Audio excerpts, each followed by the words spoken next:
itulah maksudnya BLUD rasa UPT. Dia BLUD tapi aturannya pakai aturan UPT. Ya. Jadi ya nggak jalan karena BLUD itu kan dikecualikan. Yang di episode sebelumnya juga saya sebutkan bahwa BLUD itu ada dua mindset, yaitu birokrat dan entrepreneur. Birokrat itu tata aturan, entrepreneur itu bisnis. Nah, jadi bagaimana BLUD, sektor publik ini yang dinamakan quasi publik, itu memasukkan entrepreneur ke dalam aturan. Itu yang menjadi pembedanya nanti ya Pak ya? Betul, jadi tata aturan itu isinya entrepreneur. Karena bagaimana mengakomodir cara bisnis pemerintah ya, tanda kutip, yang dinamakan mewirausahakan pemerintah. Bahasa ininya kan mewirausahakan pemerintah. Nah, supaya wirausahanya tadi ada acuan dan dasar hukum yang kuat, maka dituangkan dalam sebuah tata aturan. Yaitu perkada. Nah, itulah pentingnya perkada. Jadi dan perkada itu bukan hanya asal membuat perkada, tapi isi perkada itu harus bagaimana enterprising government, kalau saya sebut mewirausahakan pemerintah itu yang memasukkan unsur entrepreneur untuk pelayanan, tentunya kan di dalam aturan. Karena kalau enggak akan sama dengan aturan birokrasi biasa, yaitu tadi BLUD rasa UPT. Jadi ya cuman udah jadi BLUD tapi tidak bisa maksimal menjalankan fleksibilitasnya.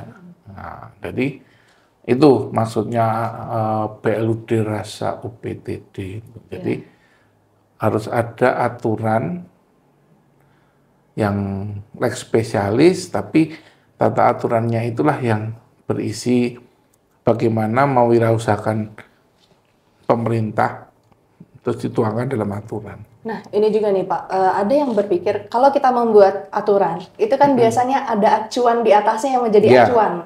Nah, ketika nih BLUD, dia membuat aturan tersendiri, itu banyak yang bertanya, ini mengacunya kemana? Nah, itu seperti apa Pak? Ya, jadi memang betul, dalam tata aturan pemerintah yang tadi saya katakan, ada lex posterior decurat legi superior, ada lex superior decurat legi inferior, ini hukum yang lebih tinggi tingkatannya didahulukan daripada yang lebih rendah. Itu tidak salah. Nah, tapi ada lex spesialis decurat legi generalis, khusus mengesampingkan umum. Kadang saya juga ini baru mempelajari hukum kan, jadi baru ngambil kompetensi di bidang hukum juga. Ya, mungkin kalau salah ya mohon maaf, ini belum terlalu jago ini tentang hukum ini, tapi yang saya pahami di sana, sependek pemahaman saya, itu tanda kutip bisa kayak sebenarnya bisa bukan bertentangan ya. Kalau saya mau ngomong bertentangan dengan hukum yang di atasnya itu juga nggak benar, tapi apa ya kurang sesuai lah. Jadi misalnya contoh, ada ya di PPJ sendiri, di perpresnya itu pengadaan barang dan jasa itu mengatakan ada suatu hal, kecuali BLUD. Artinya BLUD itu nggak usah pakai ini. Terus buat sendiri. Nah, buat sendiri itu gimana? Nah, tata aturan PBJ apa yang diatur? Bukan terus bebas. Oh, yang diatur di PBJ itu adalah jenjang nilainya, tata cara pengadaannya, supaya lebih cepat. Tetap harus ada pengadaan, tapi jenjang nilainya lebih tinggi, supaya lebih cepat. Bukan berarti terus ngawur belanjanya, enggak. Tapi tetap dibuat aturan sendiri. Nah, itu karena dikecualikan. Terus contoh di Permenkes yang terbaru tentang jasa layanan kapitasi, saya lupa nomor berapa itu, disebutkan di pasal awal itu bahwa perhitungan jasa pelayanan yang minimal maksimal minimal 60%. Minimal 60%. Terus ada perhitungan medisnya berapa, jasa non medis berapa, itu dibilang aturan ini dikecualikan untuk BLUD. Jadi BLUD itu boleh tidak ikut ini. Persentasenya bisa berbeda gitu. Nah, bikin sendiri presentasinya mau dirubah 40-60, bisa. Tidak mengikuti minimal 60. terus perhitungannya memasukkan segala unsur, misalnya dituangkan dalam hal perhitungannya menggunakan metode 3P. P for position, P for perform, dan P for people. Dituangkan dalam bentuk remunerasi. Bentuk boleh. Ya. Nah, kan beda itu. Beda, ya. Nggak ngikuti aturan Kemenkes. Jadi bukan terus Kemenkes harus disadur sama persis. Ya. Itu leg spesialis. Gitu. Jadi tetap mengacu ke sana bahwa ini terus nanti dibuat aturan sendiri. Nah, itu sependek pemahaman saya, leg spesialis dekorat general itu seperti itu. Bukan terus ngawur, artinya nggak ada nggak ada batasan, gitu ya? Tetap membatasi supaya ya tidak terjadi kesalahan. Ya. Nah, itu sepeda pemahaman saya kayak gitu, leg spesialis dekorat generali. Jadi khusus. Gitu. Ya. Itu BLUD rasa UPT itu seringkali jadi guyonan. Iya, Pak. Nah, itu BLUD rasa UPT ya, aturannya kadang nggak ada. Nah, ikut aturan umum. Aturannya ada tapi isinya sama dengan aturan umum. Iya. Nah, itulah BLUD rasa UPT yang dimaksud itu. Iya. Banyak juga mungkin yang bilang BLUD-nya ini nggak jalan. Mungkin karena itu ya Pak, salah satunya karena aturannya belum dibuat gitu. Karena nggak berani tanpa aturan. Kan negara hukum, negara Indonesia harus ikut tata aturan. Yeah.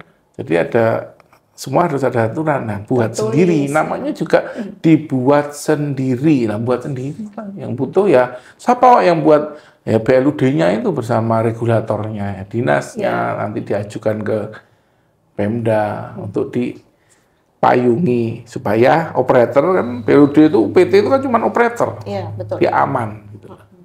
Di situ BLUD rasa UPT ini. Nah juga mungkin yang harus menjadi catatan tadi terkait dengan peraturannya itu harus dibuat satu-satu ya Pak ya, karena dengan dengan karena kan spesialis. Iya. Dengan. Mungkin ada juga beberapa daerah yang udah dibuat satu aja untuk semua BLUD. Iya, gitu. Kelamaan nanti. Nah, padahal kan leg spesialis dekorat generali. Nah, BLUD rasa UPT. Kalau misalnya tidak mau melaksanakan fleksibilitas itu ya nggak usah dibuat aturannya, ikut aja aturan umum. Iya, betul. Misalnya PBJ, ikut aja perpresnya, nggak usah buat, nggak ada fleksibilitas, kita nggak kasih, ya udah ikut aja, nggak usah buat. Iya. Jadi wajib dibuat jika akan dilaksanakan fleksibilitasnya. Iya. Itu. Oke, terima kasih ya Pak sudah mungkin semoga bisa membantu BLUD, sobat BLUD kita di sana yang bimbang terus mikir ini gimana ya biar bisa merasakan fleksibilitas dari BLUD itu sendiri. Yeah. Oke, mungkin pembahasan kali ini cukup itu aja Pak. Terima kasih banyak sudah menyempatkan waktunya untuk hadir pada podcast kita di episode kali ini. Jangan lupa sobat BLUD untuk like video ini, kemudian juga komen di bawah kalau misalkan sobat BLUD ada ide ataupun saran terkait dengan pembahasan kita. Iya. Mungkin bisa dibuka ya. Jadi dari teman-teman di YouTube atau apa ingin membahas apa di BLUD. Iya, itu kita bisa coba olah gitu ya. Iya, bisa misalkan di instansi kami itu seperti ini masalahnya. Nah, bisa curhat juga nanti siapa tahu bisa kita jadikan bahan untuk topik di podcast kita. Jangan lupa juga untuk share video ini ke sobat BLUD lainnya dan tentunya subscribe YouTube kita di belud.co.id dan update berita tentang BLUD di Instagram kita @sinkor.blud dan juga website kita di belud.co.id. Jangan lupa untuk terus mengikuti podcast kita di episode berikutnya dengan tema yang tentunya tidak kalah menarik dari episode kali ini. Oke, terima kasih. Sampai jumpa di episode berikutnya. Dadah, Sobat BLUD. Dadah.